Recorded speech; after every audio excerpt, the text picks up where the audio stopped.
ఆంధ్రప్రదేశ్ రాష్ట్రంలో టీడీపీ కూటమి ప్రభుత్వం ఏర్పాటైన నాటి నుంచి వైసీపీ నేతలు అదనం కోసం ఎదురుచూస్తున్నారు.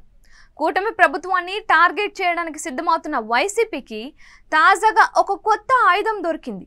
ఏపీలో 999 పవర్ స్టార్ సుపీరియర్ పేరుతో కొత్త విస్కీ అందుబాటులోకి వచ్చిందని టీడీపీ కూటమి ప్రభుత్వాన్ని టార్గెట్ చేస్తున్నారు. ఏపీలో 999 పవర్ స్టార్ సుపీరియర్ విస్కీపై స్పందించిన వైసీపీ కూటమి ప్రభుత్వం పవర్ స్టార్ విస్కీ పేరుతో కొత్త బ్రాండ్ అందుబాటులోకి తీసుకువచ్చిందని విమర్శలు గుప్పించింది.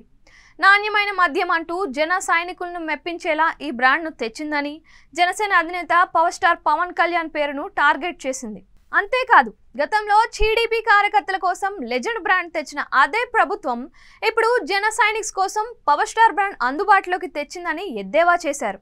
ముఖ్య గమనిక, ఏపీలో మాత్రమే ఈ నాణ్యమైన మద్యం బ్రాండు అందుబాటులో ఉంటుంది అంటూ సోషల్ మీడియా వేదికగా టార్గెట్ చేస్తున్నారు.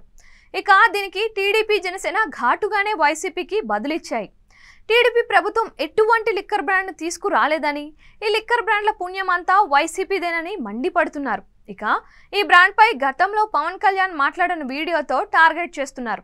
ఆంధ్రప్రదేశ్ రాష్ట్రంలో దేశంలో ఎక్కడా లేని విధంగా ప్రపంచంలోనే ఎక్కడా దొరకనటువంటి డేంజరస్ లిక్కర్ను తీసుకువచ్చింది వైసీపీ అంటూ ఆగ్రహం వ్యక్తం చేశారు. 3 Capitals, president medal, Andhra gold, boom boom, 999 power star brand మద్యం తీసుకువచ్చింది వైఎస్ జగన్మోహన్ రెడ్డినే అని, ఈ విషయం జనాలకు తెలియదు అనుకుని టీడీపీ కూటమి మీద నెట్టే ప్రయత్నం చేస్తున్నారని ఎదురుదాడి చేస్తున్నారు. జగనే విషపు మద్యానికి బ్రాండ్ అంబాసిడర్ అంటూ నిప్పులు చెరిగారు టీడీపీ జనసేన కార్యకర్తలు. అంతేకాదు, బురద జల్లడం కోసమే ప్రస్తుత ప్రభుత్వంపై విష ప్రచారం చేస్తున్నారని మండిపడ్డారు. జగన్ తన 5 ఏళ్ల పాలనలో దిక్కుమాలిన మద్యం బ్రాండ్లతో లక్షలాది మంది ప్రజల ప్రాణాలను తీశారని ఆగ్రహం వ్యక్తం చేస్తున్నారు. ప్రస్తుతం టీడీపీ ప్రభుత్వం తీసుకువచ్చిందని ప్రచారం చేస్తున్న లిక్కర్ బ్రాండ్ జగన్ తీసుకువచ్చిందే అని తేల్చి చెబుతున్నారు.